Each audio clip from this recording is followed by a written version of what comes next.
Thank you, Deputy Presiding Officer. I would like to thank Sharon Dowie for bringing this important issue to the Chamber.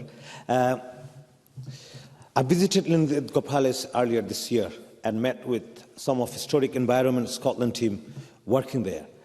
They told me about the restoration and preservation work they had been undertaking there. I learned of the unique history of the palace and the important work that Historic Environment Scotland were doing to keep that history alive. Our historic environment is on the front line of climate change, and some of our historic sites need specialized restoration and repair work. During my visit to Linlithgow Palace, I learned about the work that needed to take place there that required skilled labourer and stonemasons to carry out. I agree with Sharon Dowie's motion that Scottish Government must do more to ensure that there is not a shortage of skilled labourers able to provide these skills.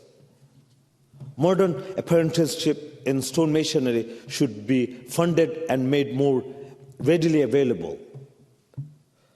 College and further education courses should be fully funded to be able to teach these important skills. So the Scottish Government took a very serious look at stonemasonry and helped develop the stonemasonry facility at Forth Valley College, which was referred to earlier, and indeed at one point doubled the number of apprenticeships in stonemasons. So that commitment is there, but I'm sure the Cabinet Secretary can tell us what the current situation is when he closes his debate. Mr Chowdhury, I can give you the time back. Thank you. Thank you for this intervention, and it's really good to hear that the Scottish Government is looking into it, and of course I'll be wanting to hear the update on this as well.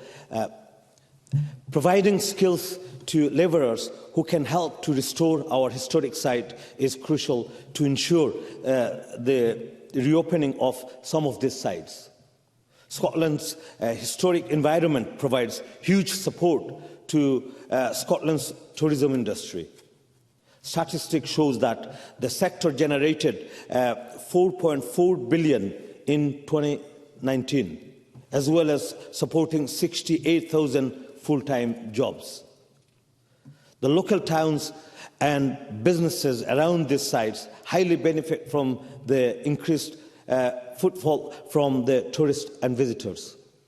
Many businesses in areas such as Dumfries and Galway and the Scottish borders heavily rely on this revenue from tourism.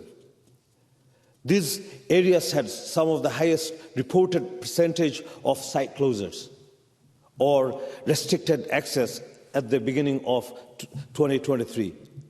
Following the COVID-19 pandemic, we must ensure that our historic sites are able to remain open and keep supporting local businesses and tourism in Scotland. That is not possible if 60 historical sites remain closed to the public. The Scottish Government's budget at the end of last year predicted an increase in commercial revenue for Historical Environment Scotland in the coming year. How will this be met if so many of these important historic sites remain closed? Scotland's historic environment plays an important role in keeping Scotland's culture alive. It tells a story of Scotland's past and our cultural heritage. It supports the economy and thousands of jobs. The COVID-19 pandemic hit the arts and culture sector hard, and investment and funding is still needed to help rescue this sector. If many of these historic sites remain closed in the coming months, we cannot hope to revive this important part of our culture. Thank you.